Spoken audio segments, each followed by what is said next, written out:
السلام علیکم ورحمۃ اللہ وبرکاتہ.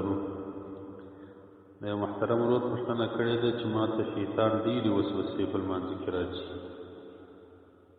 نو ډېر مې په عذابوي، کله لمانځه کې کله د لمانځه څخه خارج، او داسې ډېر مردار خورګلوي هم نه کوم، پاکي هم کوم.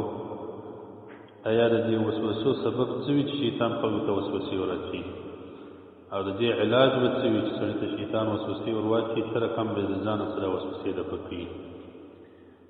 جواب دا دی صاحب ربي سلم چې د خدای رسول صلی الله علیه وسلم مبارک فرمایي شیطان په اول د امر کې پر مخ کې امتو باندې تسلط زیات او خلک به د اسلام ایستل او کفر ته ویاړول،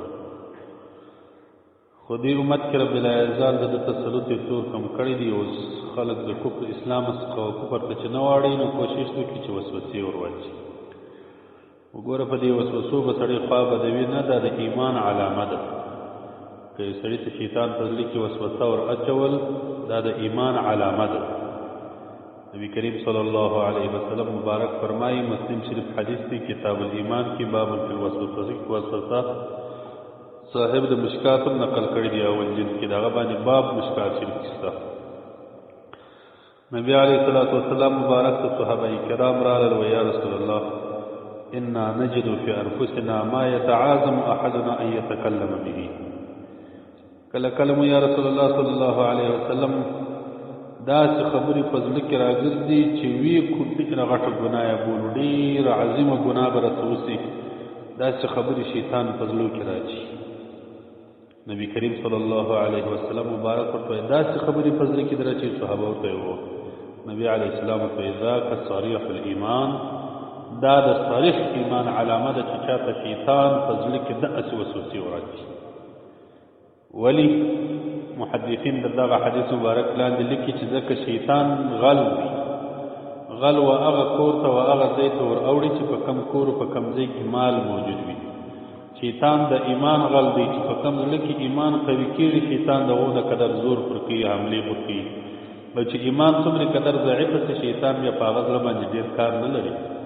نو چې د زړه کې د ایمان قوي شو، د خدای رسول صلی الله علیه وسلم وایي دا صریح ایمان دی چې چاته شیطان دا بدې بدې وسوسې ورچي. خو ګوره خبر به نه پکې، تکلم به نه پکې، وسوسې د شیطان درواچي، یادوي به نه چې داسې مې وکړل، یا شیطان دا راته وایي، یا دا که چې تکلم په وکړي که د کفر خبره وه د اسلام اصل سړی په وځي، او که تکلم په وکړي د ګناه خبره وه په غټه ګناه کې مبتلا کېږي. خبرې به چاته به کوي نه چې ما ته شیطان دغه چې وسوسه راچولې ده، یا دا خبره داسې ده، هغه شی دې نه یادوي، داسې دې وایي چې ما ته وسوسې رالېږلې. تکلم به نه پکې، خبرې به نه پکې، چې خبرې په وکړلې بیا د اسلام په وځي. یو بل صحابي مبارک روایت هم د دې مشکات شریف کې شته. حضرت عبدالله ابن عباس رضی الله تعالی عنہ یو صحابي د نبی علیه السلام مبارک ته راغلی ورته وایي یا رسول الله داسې خبرې مې په زړه کې راګرځېدلې ان اکون حمامة احب الی من ان اتکلم به چې اور سمه ښکاره سمه دا راته خوښ دی نه دا چې په داسې خبره وکړم.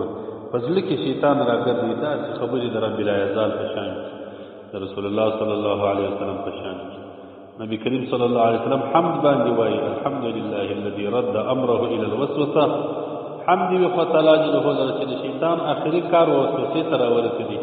شیطان خو به خلک د اسلام ایستل او کفر ته یې اړول، اوس یې ښکار پر وسوسه باندې درېدلی دی چې خالق خلکو ته وسوسې ورسي، د نوره کاره لوېدلی. نو وسوسه ورچول وزړه ته دا د ایمان علامه ده.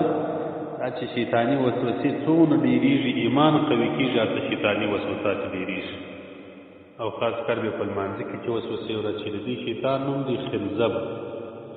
نبی کریم صلی الله علیه وسلم مبارک بیا فرمایي، یو صحابي ورته وایي شیطان زما او د لمانځه په مابین کې ډېرې وسوسې راچي، کله وایي قرأت ته نه دي ویلي، کله وایي ودې وایه، کله وایي داسې وکړه، بس د لمونځ را باندې خرابوي. نبی علیه الصلاۃ والسلام مبارک ورته فرمایي د دې شیطان نوم دی خنزب، چې کله دا تا ته وسوسې در اچولې نو چې لمونځ دې وکړي د هغه وروسته اعوذ بالله ووایه 3 واره پر دا چپه پر اړخ باندې توکه رب العزال باندې دا وسوسې نه خلاص کړي.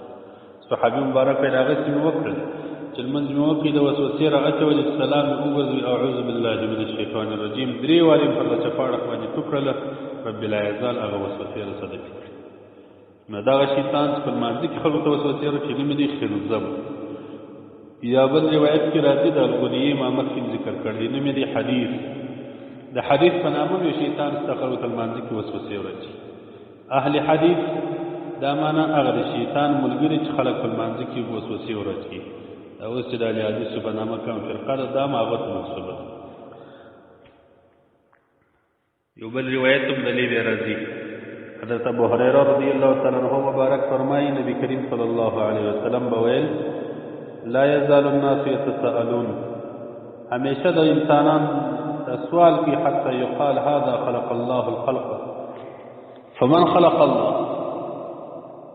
د دنیا مخلوقات رب پیدا کړی دي، الله چا پیدا کړی دي. د شیطان دا وسوسې ورته کنه را ولې دا دې چې ودرې چې خدای به چا پیدا کړی. فاذا قالوا ذلك چې کله دغه وسوسه د پیدا سول انسانان ته دغه وخت دا خبره باندې وکړله نو د سړي وایي چې الله احد الله الصمد لم يلد ولم يولد ولم يكن له كفوا احد. د خدای رسول صلی الله علیه وسلم وایي بیا پر شفاعت باندې درې ورته اعوذ بالله من الشیطان الرجیم هو الله پاک دې وسوسه ده. نو وسوسه زړه ته ورچول دا د ایمان علامت ولا وګوره تلفظ به نه پکې دا خبرې وکړي نه. یو علاج نبی علیه السلام مبارک دا وشوي چې قل هو الله هوایا اعوذ بالله هوایا درې واره چې په اړه باندې په یو روایت کې راغل درې واره اعوذ بالله هوایا بیا ورسته درې واره چې په اړه دا بل روایت کې راغل قل هو الله هوایا بیا درې واره پر چې په اړه ستو کې اعوذ بالله هوایا چې هر عمل وکي الله پاک جل وعلا شنو به د وسوسو خلاص کې دا علاج دائم علاج دي. عام فقهای ذکر کوي حدیث کې د مشکات شریف کې د دې غباب په اخر کې دا راځي. قاسم بن محمد صاحب ته څوک شیطان په لمانځه کې ډېری وسوسې راځي ډېری ډورز راغلي د مبارک ورته وایي وي خپل منځ کوه منځ مه پرېږده په وسوسو باندې. شیطان دراغه تاسو نه جلا کېږي چې تاسو دا ونه وایي چې تا ګسرې کې لمونځ نه دي کړی نه دي کړی. ګوره که دیواره د شیطان په قول وکړه سبا نورې وسوسې درځي بل ورځ نورې خپل منځ کوه د په وسوسو کې فکر مه کوه چې منځ اخلاص کړي خطاب شیطان ته وکوه دا لمونځ خو مې د رب دپاره وکړي بس دا جو بس ستا دپاره بیا بل منځ نه سم کولی نو زه خو ستا عبادت نه کوم. رب غفور رحیم دی د هغه دپاره مې وکړي چې داسې څه وخت دا عمل ورسره وکړي د شیطان وسوسې ډېر نه در اچوي او که دې داسې کول چې هره ورځ دغه وسوسې در اچولې تا یې په قول کول نو شیطان نورې وسوسې ورځ راباندې باندې ډېروي.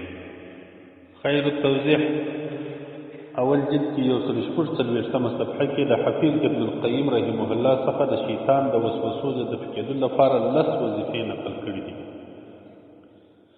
چې دغه 10 وظیفو کې چې سړی هره وظیفه کوي د شیطان څخه خلاصېږي. یو دا دی اعوذ بالله من الشیطان الرجیم ډېر وایي. دویم دا دی چې د آخري 2 سورتونه د قرآن پاک چې قل اعوذ برب الفلق قل اعوذ برب الناس. دریم دا دی چې آیت کرسی شریف وایي. دلرم وظیفه دا د سورۃ البقره تلاوت ډیر کوه. پنځمه دا د آخري 2 سورۃ د آخري 2 آیاتونه د سورۃ البقره چې لله ما فی السماوات دي یا د آمن الرسول څخه شروع شي به در پای پورې دا 2 آیاتونه د آمن الرسول ته دا ډیر وایي. دا ټول حدیث کې راغلي دي چې مبارک علیه السلام د شیطان د دفع لپاره دا شان شوی مختلف احادیث کې مختلف شان شوی. ورنه دا لیکل دي چې د سورۃ المؤمنون د سورۃ مؤمن د ابتدا څخه د الیه المصیر پر دغه آیاتو تلاوت وکړو. وهم دا دی چې لا اله الا الله وحده لا شریک له له الملك وله الحمد وهو على كل شيء قدير. د دې وظیفه سلسل واره د ورځې کوه رب لا یزال بسل ګناوي در معافي سل نیکی به الله پاک دروړي او د شیطان د وسوسو څخه د شیطان تصرف په حفاظت نصیب سلسل واره دا وایي. اتم دا دی مطلق ذکر هر ذکر چې کولای شي ذکر ډیر کوه په ذکر شیطان سوځي شیطان د ذاکر انسان ته لري شو. نم دا دی او دس کول منځ ډیر کوه حدیث مبارک کې راځي شیطان د اور پیدا دی دا او د سر د شیطان اثرات ختمیږي په مانځ سره شیطان زغلی تشت. لسم دا دی چې خپل حفاظت د خپل نظر حفاظت وکړه بد نظری مکوه د خپل سترګې په بیکاره پر ناروا ځایو مه استعمالوه فضول خبرې بې ځایه خبرې مه کوه د ناروا طعامو خوړو څخه ځان وګوره د هر کم بيدینه ولا مذهب خلکو څخه اختلاط مکوه، د هر کم ناروا خلکو سره ګډوډۍ مکوه، یعنی ورسره ناست او ولاړه د بيدینه خلکو سره مکوه. په دغه لس اعمال کې هر عمل وکړي دا ټول دي د شیطان د تصرف څخه خلاصوي، د وسوسو ته خلاصوي. دا ګرد په احادیث مبارکانو باندې ثابت دي. وګوره د وسوسې حکم داري محترمه، وسوسه دوه رقمه د زموږ کتابونه دي. یو وسوسه ضروریه بولي چې د انسان بلا اختیار په زړه کې یو خبره راوګرځي چې به ختم شي.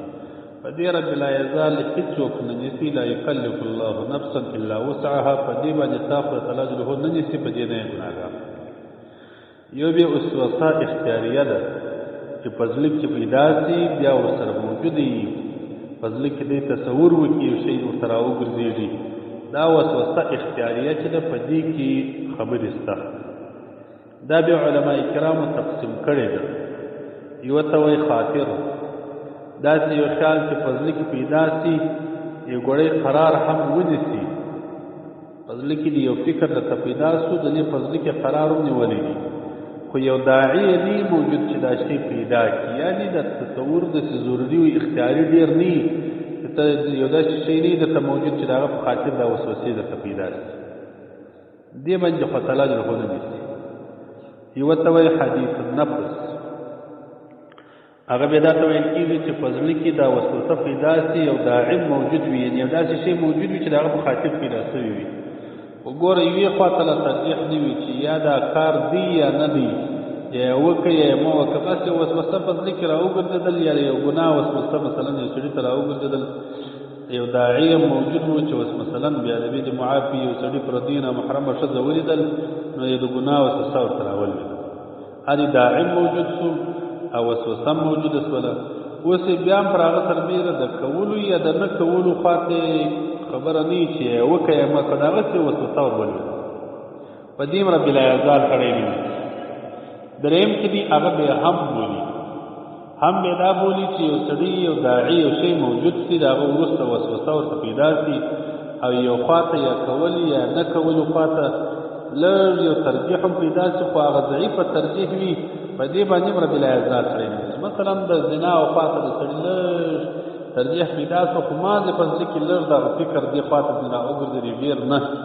په دې هم خو تعالی لغون نیسي. یو بیا عزم بیا دا بولي چې یو سړی یو کار باندې یو د ناروا شي فکر تصورات د ځان سره وکړي، وسوسې ورته پیدا شي، بیا هغه فکر چې دته یې هغه داعم موجود وي، بیا د هغه وروسته دې یو خواته ترجیح هم ورکړي چې یاره دا کار به کوم، او بیا پر هغه فکر خپل ډېر پسې پوخ کړي، ډېر په قوي طریقه باندې پر هغه باندې ټینګ وي، ډېر کوشش ته طلب پسې وکړي چې زه به دغه عمل کوم، هغه د کولو خوا یې ډېر یقیني وي. مثلا یو ګناه ته دی د کولو ډېر فکر کوي چې کوم به ډېر هم د کولو خوا یقیني وي، ډېر کوشش وکړي چې وي کې خو وسه نه رسېږي، په دغه فکر باندې بیا خو تعالی سړی نیسي، په دغه عزم باندې بیا رب العزال سړی نیسي.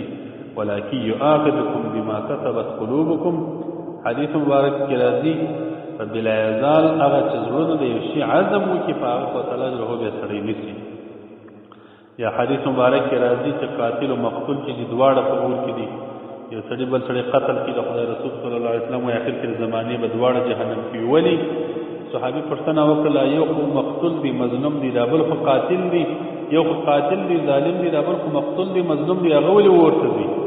نبی کریم صلی الله علیه وسلم مبارک ورته فرمایي کان حریصا علی قتل صاحبه، په دې خاطر باندې دوم د دې بل سړي د قتل اراده کړې او دې باندې حریص و، هغه یې وژي، نو خو هغه در مخه وار باندې مخکې کې د دواړه جهنم ته ځي. نو مقصد دا دی ګوره که یو سړي د یو وسوسه ورته پیدا کړل په زړه کې، د هغه یې ټینګ قصد وکړي چې زه به یې کوم، ډېر طلب یې کوئ، په دغه وسوسه الله پاک جل وعلا شانه بیا انسان نیسي. او که قصد طلب نه وکړي، هسې وسوسې ورته پیدا شولې په زړه کې، په هغه باندې بیا نیول نشته. اللهم حل بالله.